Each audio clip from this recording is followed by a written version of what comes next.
App ಕಿ ಅದಾಲತ್ನಲ್ಲಿ film ಜಗತ್ತಿನ legend Dharmendra ಅವರ ಮೇಲಿರುವ ಆರೋಪವೆಂದರೆ ಇವರು ತುಂಬಾನೇ ರೊಮ್ಯಾಂಟಿಕ್ ಎಂಬುದು.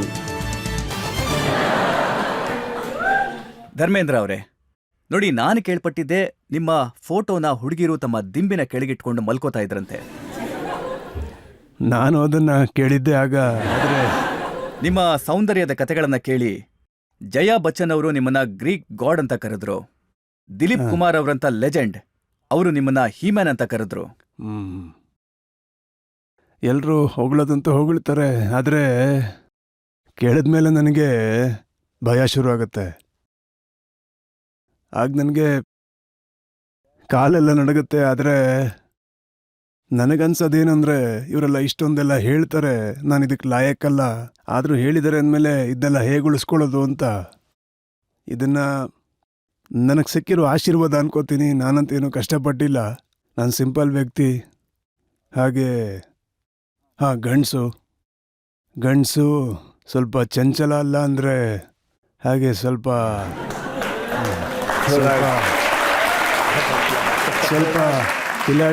ಕಿಲಾಡಿ ಅಲ್ಲ ಅಂತಂದ್ರೆ ಅಂಥವ್ರನ್ನ ಗಂಡಸು ಅಂತ ಹೇಳೋದ್ರಲ್ಲಿ ಅರ್ಥ ಇರಲ್ಲ ಅನ್ಸುತ್ತೆ. ನಿಮ್ಮ ಜೊತೆ ಹೀರೋಯಿನ್ ಆಗಿ ವರ್ಕ್ ಮಾಡದೇ ಇರುವಂತ ಯಾವುದೇ ಹೀರೋಯಿನ್ ಕೂಡ ಇಲ್ಲ. ಮೀನಾ ಕುಮಾರಿ, ಶರ್ಮಿಳಾ ಟ್ಯಾಗೋರ್, ಮುಮ್ತಾಜ್, ಸಾಕಷ್ಟು ದೊಡ್ಡ ಲಿಸ್ಟೇ ಇದೆ. ಜೀನತ್ ಅಮಾನ್, ಯಾರಾದ್ರೂ ಬಿಟ್ನಾ? ಎಷ್ಟೊಂದು ಜನ ಮಾಡಿದ್ದಾರೆ. ನನಗೆ ಗೊತ್ತಿರೋ ಹಾಗೆ ಯಾರೋ ಒಬ್ರು ಒಂದ್ಸಲ ಬರ್ದಿದ್ರು, I have worked with 70 heroines. ಹೇಳಿ.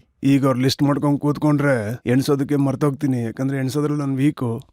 ಸೊ ಎಣಿಸ್ಬಿಟ್ಟು ನೋಡಬೇಕು ನಿಜವಾಗ್ಲೂ ಎಷ್ಟು ಜನರ ಜೊತೆ ವರ್ಕ್ ಮಾಡಿದ್ದೀನಿ. ಹೀರೋಯಿನ್ ಅಂದ್ರೆ ಶ್ರೀದೇವಿ, ಶ್ರೀದೇವಿ ಅವರು, ಜೀನತ್ ಅಮಾನ್ ಮತ್ತೆ ಡಿಂಪಲ್, ಇವರೆಲ್ಲ ಎಂತ ಹೀರೋಯಿನ್ ಅಂದ್ರೆ ನಿಮ್ಮ ಮಗನ ಜೊತೆ ಕೂಡ ಅವ್ರು ಹೀರೋಯಿನ್ ಮಾಡಿದ್ದಾರೆ. ಆಗೊಂದು ಸಮಯ ಇತ್ತು, ಬೇರೆ ಯಾರಾದ್ರೂ ಆಗಿದ್ದಿದ್ರೆ ಗೊತ್ತಿಲ್ಲ, ಗಿನ್ನಿಸ್ ಬುಕ್ ಅವ್ರ ಹತ್ರ ಹೋಗ್ಬಿಡ್ತಿದ್ರು ಏನೋ. ಅಪ್ಪ ಮಗ ಇಬ್ರು ಒಂದೇ ಹೀರೋಯಿನ್ ಜೊತೆ ಇಷ್ಟು ಫಿಲಮಲ್ಲಿ ಆಕ್ಟ್ ಮಾಡಿದ್ದಾರೆ ಅಂತ ಹೇಳ್ತಿದ್ರೇನೋ. ನಮ್ಮ ಗಿನ್ನಿಸ್ ಬುಕ್ಕಲ್ಲೂ ಹೀಗಿದೆ ಎಷ್ಟೊಂದು. ಅಂದ್ರೆ ಈ ಗಿನ್ನಿಸ್ ಬುಕ್ ಹೀರೋಯಿನ್ಗಳ್ಗ ಹೇಗೆ? ಇಲ್ಲ ಅದಲ್ಲ, ಈ ನನ್ನ ಒಂದು ಫಿಲಮ್ ಲಿಸ್ಟ್ ಏನಿದೆ ಅದನ್ನು ಹೇಳ್ತಾ ಇದ್ದೀನಿ. ನಾನು ಹೇಳೋದೇನು ಅಂತಂದ್ರೆ ಸ್ವಲ್ಪ ಸಿಂಪ್ಲಿಸಿಟಿ ಇದೆ, ಮತ್ತೆ ತುಂಬಾ ರೊಮ್ಯಾಂಟಿಕ್ ಕೂಡ. ಸಿಂಪ್ಲಿಸಿಟಿನಲ್ಲಿ ರೊಮ್ಯಾನ್ಸ್ ಇರುತ್ತೆ, ಭಾವನೆಗಳಲ್ಲಿ ರೊಮ್ಯಾನ್ಸ್ ಇರುತ್ತೆ, ಇನ್ನು ಎಷ್ಟೋ ವಿಷಯಗಳಲ್ಲಿ. ನೀವು ಆಕ್ಟ್ ಮಾಡಿದಂತ ಮೊದಲನೇ ಸಿನಿಮಾ ಏನಿದೆ ಅದರ ಹೆಸರೇನಂತಂದ್ರೆ ದಿಲ್ ಬಿ ತೇರಾ ಹಮ್ ಬಿ ತೇರೆ. ಮತ್ತದು ಇವತ್ತಿಗೂ ಕಂಟಿನ್ಯೂ ಆಗ್ತಿದೆ. पी शराब बेहिसाब, न रखा माशकों का हिसाब, संभाला किसे नहीं, गिरने किसे दिया, मुझे मिला मेरी वफाओं का सवाब.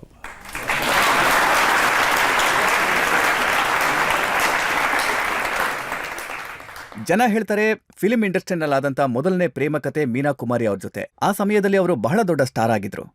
ಇಲ್ಲ, ಪ್ರೀತಿ ಅಂತೇನಿಲ್ಲ, ನಾನು ಅವ್ರ ಫ್ಯಾನ್ ಆಗಿದ್ದೆ.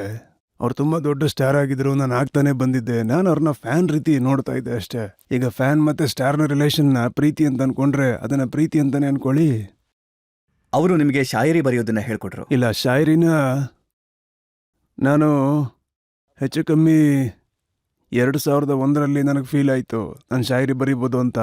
ಯಾರು ಹೇಳ್ಕೊಡ್ತಾ ಇರಲಿಲ್ಲ, ಬರೋದೇನಿದ್ರು ಒಳಗಡೆಯಿಂದ ಬರುತ್ತೆ, ನಾನು ಅದನ್ನು ಬರೀತಾ ಹೋದೆ ಅಷ್ಟೇ, ಯಾರು ಕಳ್ಸಿಕೊಟ್ಟಿಲ್ಲ.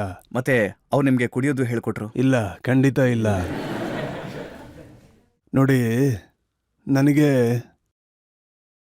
ಲೇಡೀಸ್ ಕುಡಿಯೋದು ಅಂದರೆ ಇಷ್ಟ ಆಗಲ್ಲ. ಅವ್ರ ಕೈಯಲ್ಲಿ ಗ್ಲಾಸ್ಗಳು ಚೆನ್ನಾಗಿ ಕಾಣಲ್ಲ. ಅದು ಯಾಕೋ ಗೊತ್ತಿಲ್ಲ, ಅವರು ಮಹಿಳೆ ಆಗಿರ್ತಾರೆ. ಅವ್ರದ್ದು ನನ್ನ ಮನಸ್ಸಲ್ಲಿ ಒಂದು ಬೇರೆ ಭಾವನೆನೇ ಇದೆ. ನನ್ನ ಮನಸ್ಸಲ್ಲಿ ಅವ್ರ ಬಗ್ಗೆ ಯಾವಾಗಲೂ ಅನ್ಸೋದೇನು ಅಂತಂದರೆ, ಅದಿದೆ ಅಂತಂದರೆ they have to just look at them and go. ಇವೆಲ್ಲ ಅವ್ರಿಗೆ ನಿಜವಾಗ್ಲೂ ಚೆನ್ನಾಗಿ ಅನ್ಸೋದಿಲ್ಲ. 2 ಕಥೆಗಳಿದೆ ನಿಮ್ಮ ಮತ್ತೆ ಮೀನಾ ಕುಮಾರಿ ಅವರ ಬಗ್ಗೆ. ಒಂದು ಕಡೆ ರಜಿಯಾ ಸುಲ್ತಾನದಲ್ಲಿ ಕಮಾಲ್ ಅಮ್ರೋಹಿ ಅವರು ಹ್ಯಾಂಡ್ಸಮ್ ಧರ್ಮೇಂದ್ರ ಅವರ ಮುಖಾನ ಕಪ್ಪುಗ್ ಮಾಡಿದ್ರು. ಯಾಕೆ ಅಂತಂದ್ರೆ ಅವ್ರಿಗೆ ನಿಮ್ಮನ್ ಕಂಡ್ರೆ ಇಷ್ಟ ಇರಲಿಲ್ಲ. ಆ ರೋಲ್ ಬಂದು ಒಬ್ಬ ನೀಗ್ರೋ ರೋಲ್ ಆಗಿತ್ತು. It's a good role. ಅದರಿಂದ ಕಪ್ಪಗಾಗಲೇಬೇಕಾಗಿತ್ತು. ಬೆಳ್ಳಗಿದ್ರೆ ಯಾರು ನೀಗ್ರೋ ಅಂತ ಹೇಳೋದಿಲ್ವಲ್ಲ. It's a good role. ಉರ್ದುನಲ್ಲೂ ಅದು ತುಂಬ ಚೆನ್ನಾಗಿ ಮೂಡ್ ಬಂತು.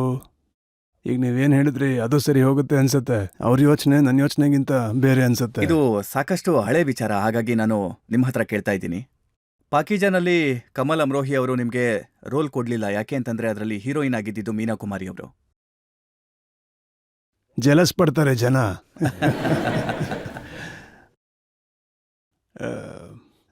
ಅದರ ಬಗ್ಗೆ ಡೀಟೇಲ್ ಆಗಿ ಹೋದರೆ ಈಗ ಅದರ ಬೆಲೆ ಏನಿರುತ್ತೆ ಅದು ಕಡಿಮೆ ಆಗ್ಬಿಡುತ್ತೆ. ನೋಡಿ, ಇಷ್ಟೆಲ್ಲ ಹೀರೋಯಿನ್ಸ್ ಇದ್ರಲ್ಲ, ಸಾಯಿರಾ ಬಾನು ಅವರು, ಜೀನತ್ ಅಮನ್, ಮುಮ್ತಾಜ್, ರೇಖಾ. ಹಾಂ, ನೀವು ಹೆಚ್ಚು ಸಿನಿಮಾ ಮಾಡಿದ್ದು ಯಾರ ಜೊತೆಗೆ? ಯಾರ ಜೊತೆ ಸಿನಿಮಾ ಹೆಚ್ಚು hit ಏನಿಲ್ಲ, ಆಯ್ತು? ಸುಮಾರು ನನಗೆ ಹೇಮವ್ರ ಜೊತೆನೆ ಸುಮಾರು 20ರಿಂದ 25 ಸಿನಿಮಾ ಆಗಿದೆ. ಎಲ್ಲ ಹಿಟ್, ಸೂಪರ್ ಹಿಟ್ ಸಿನಿಮಾಗಳೇ. ಜಾಸ್ತಿ ಅವ್ರ ಜೊತೆನೆ ಅನ್ಸುತ್ತೆ. ಆದ್ರೆ ನಾನ್ ಕೇಳ್ಪಟ್ಟೆ ನೀವು ಇವ್ರ ಜೊತೆಗೆ ಸಿನಿಮಾ ಮಾಡ್ಬೇಕಾದ್ರೆ ಹೆಚ್ಚು ತಮಾಷೆ ಮಾಡ್ತಿದ್ರಂತೆ ನೀವು. ಇಲ್ಲ, ತಮಾಷೆ ಮಾಡೋಂಥವ್ರು ಸಿಕ್ಕಿದ್ರೆ ಎಲ್ಲರ ಹತ್ರನೂ ನಾನು ತಮಾಷೆ ಮಾಡ್ತಾನೆ ಇರ್ತೀನಿ. ನೋಡಿ, ತಮಾಷೆ ಮಾಡೋದು ಅಂದರೆ ಒಬ್ಬ ಆ್ಯಕ್ಟ್ರ್ ಒಳಗೆ ಈ ಗಟ್ಟಿಯಾಗಿರೋದು, ರೊಮ್ಯಾಂಟಿಕ್ ಆಗಿರೋದು, ಸರಳತನ, ಭಾವನಾತ್ಮಕ, ಅಳುವಂಥದ್ದು, ನಗುವಂಥದ್ದು, ಈ ಎಲ್ಲ ವಿಚಾರ ಇತ್ತು ಅಂತಂದರೆ ಒಳ್ಳೆ ವಿಚಾರನೇ ಅಲ್ವಾ? ಇದು ಚಿಕ್ಕ ವಯಸ್ಸಿಂದನೇ ಇತ್ತು. ಬೆಳೀತಾ ಬೆಳೀತಾ ಹೆಚ್ಚಾಗ್ತಾ ಹೋಯಿತು. ಸೊ ನನ್ನಲ್ಲಿ ಅದು ಬೆಳೀತಾ ಬಂತು. ನೋಡಿ, ಆಗ ನ್ಯೂಸ್ ಪೇಪರ್ನಲ್ಲಿ ನ್ಯೂಸ್ ಪ್ರಿಂಟ್ ಆಗ್ತಿತ್ತಲ್ಲ, ಅದ್ರಲ್ಲಿ ಬರೀತಾರೆ, ಬಹಳ ಕಷ್ಟಪಟ್ಟು ಧರ್ಮೇಂದ್ರ ಹೇಮಾ ಮಾಲಿನಿನ ಪಡ್ಕೊಂಡ್ರು. ಅಲ್ಲ, ಸಿಗಬೇಕು ಅನ್ನೋದು ಕಷ್ಟಪಟ್ರೆ ಅಲ್ವಾ ಸಿಗುವಂಥದ್ದು? ಈಸಿಯಾಗಿ ಯಾರಾದರೂ ಸಿಕ್ಬಿಡ್ತಾರಾ? ಅಂದ್ರೆ ಯಾವ ಥರ ಅಂದ್ರೆ, ನೀವು ಸೆಟ್ಟಲ್ಲಿ ನೀವು ಅವ್ರ ಜೊತೆಗೆ ಇರಬೇಕಾದ್ರೆ ಅವರ ಪೇರೆಂಟ್ಸ್ ಬಂದ್ಬಿಡ್ತಾ ಇದ್ರು, ಅವ್ರನ್ನ ಕಾವಲು ಕಾಯ್ತಿದ್ರು. ಯಾರೊಬ್ಬರ ಬಗ್ಗೆ ಆದರೂ ನಾನು ಯೋಚನೆ ಮಾಡಬೇಕು ಅಂತಂದರೆ ನನ್ನ ಪ್ರಕಾರ ಅವರ ಸೌಂದರ್ಯ ಕಡಿಮೆ ಆಗ್ಬಿಡುತ್ತೆ. ज़ाती ज़िंदगी रहे पोशीदा, इसी में इसकी खुशनुमाई है. हो जाती है नीलाम चौराहे पर सरेआम जब जब आई है.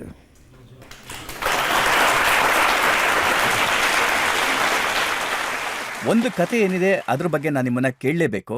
ಅದು ಕೆಲವೊಂದು ಕಡೆ ಬರ್ದಿದ್ದಾರೆ. ನೀವು ಕ್ಯಾಮ್ರಾಮನ್ ಜೊತೆಗೆ ಒಂದಷ್ಟು ಸೆಟ್ಟಿಂಗ್ ಮಾಡ್ಕೋತಾ ಇದ್ರಂತೆ. ನೀವು ಹೇಳ್ತಿದ್ರಂತೆ, ಕಿವಿ ಮೇಲೆ ಕೈ ಇಟ್ರೆ ರೀಟೇಕ್, ಮತ್ತೆ ಮೂಗಿನ ಮೇಲೆ ಕೈ ಇಟ್ರೆ ಟೇಕ್ ಅಂತ. ಅಲ್ಲ, ಎಷ್ಟೋ ಜಾಗದಲ್ಲಿ ಏನೆಲ್ಲ ಮಾಡಬೇಕಾಗತ್ತೆ, ಎಷ್ಟೋ ಸಲ ಏನೇನೋ ಮಾಡಿರ್ತೀನಿ. ನಾನು ತುಂಟತನ ಅಂತೂ ಮಾಡ್ತಾ ಇದ್ದೆ. ಏನಂದರೆ ಸ್ವೀಟ್ ಆಗಿರೋ ತುಂಟತನ, ಅಂದರೆ ಕೆಟ್ಟದಾಗಿ ಏನೋ ಒಂದಲ್ಲ, ಒಂದು ದರ್ಟಿ ತುಂಟತನ ಅಂತಿರುತ್ತೆ, ಒಂದು ಸ್ಯಾಡಿಸ್ಟಿಕ್ ಟೈಪ್ ಇರುತ್ತೆ. ನಾನು ತುಂಬ ಎಮೋಷ್ನಲ್, ಹಾಗೆ ಸ್ವೀಟ್ ತುಂಟನಾಗಿದ್ದೆ.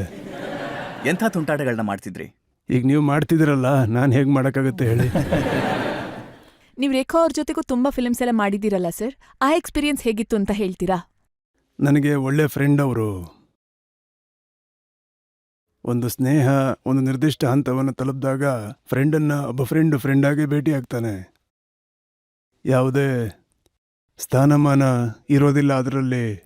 ಈ ಪ್ರೀತಿ ಹೇಗೆ ಅಂತಂದರೆ, ಅದು ಸೀಮಿತವಾಗಿದ್ದರೆ, ಈ ಪ್ರೀತಿ ಇದ್ದರೆ ಅದು ಅಪರಿಮಿತವಾಗಿರುತ್ತೆ, ಇಲ್ಲಾಂದ್ರೆ ಇರೋದಿಲ್ಲ. ಸೊ ಇವತ್ತು ಕೂಡ ಅದೇ ಮಟ್ಟದಲ್ಲಿ ಆ ಸ್ನೇಹ ಪ್ರೀತಿ ಇದೆ.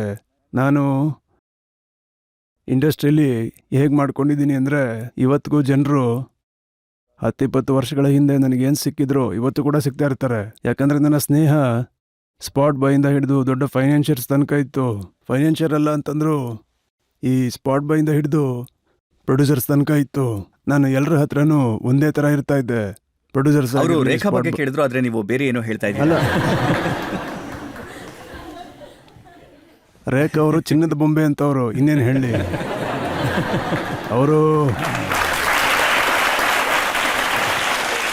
ಅವರು ತಮ್ಮನ್ನು ತಾವು ತುಂಬ ಚೆನ್ನಾಗಿ ಮೇಂಟೈನ್ ಮಾಡ್ಕೊಂಡಿದ್ದಾರೆ. ಈಗಲೂ ನೋಡ್ತೀರ ಅವ್ರು ಹೇಗಿದ್ದಾರೆ ಅಂತ. ಅದಕ್ಕೆ ನಾನು ಅವ್ರ ಜೊತೆ ಇರ್ತೀನಿ, ನಾನು ಅವ್ರ ಥರ ಆಗಬೇಕು ಅಂತ. ನನಗಿಂತ ಅವ್ರು ಸುಂದರವಾಗಿ ಕಾಣಿಸ್ಬಿಡ್ತಾರೋ ಅಂತ, ಅದಕ್ಕೆ ನಾನು ಸುಂದರವಾಗಿರಬೇಕು ಅಂತ ಇರ್ತೀನಿ. ನೋಡಿ, ಇದೊಂಥರ human nature, to be love, to be liked, admire. ನಿಮಗೂ ಇದೇ ಫೀಲ್ ಆಗುತ್ತೆ, ನಾವು ಚೆನ್ನಾಗಿರಬೇಕು ಅಂತ. ನಮ್ಮನ್ನು ನೋಡಿದಾಗ ನಾವು ಚೆನ್ನಾಗಿ ಕಾಣಬೇಕು, ನಮ್ಮ ವೇಷಭೂಷಣ ಚೆನ್ನಾಗಿರಬೇಕು.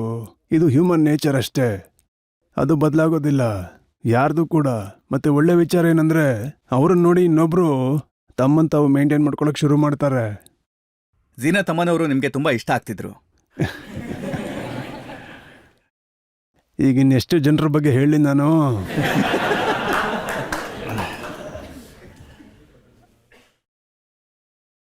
ನೀವು ಎಲ್ಲ ಬಾಯಿ ಬಿಡಿಸ್ಬೇಕು ಅಂತಿದ್ದೀರಾ. ಎಲ್ಲ ನನಗೆ ಫ್ರೆಂಡ್ಸು, ಒಳ್ಳೆ ಫ್ರೆಂಡ್ಸು. ಕೆಲವು ಸಲ ಒಳ್ಳೆ ಟೈಮ್ನ ಸ್ಪೆಂಡ್ ಮಾಡ್ತೀವಿ. ಹಾಗೆ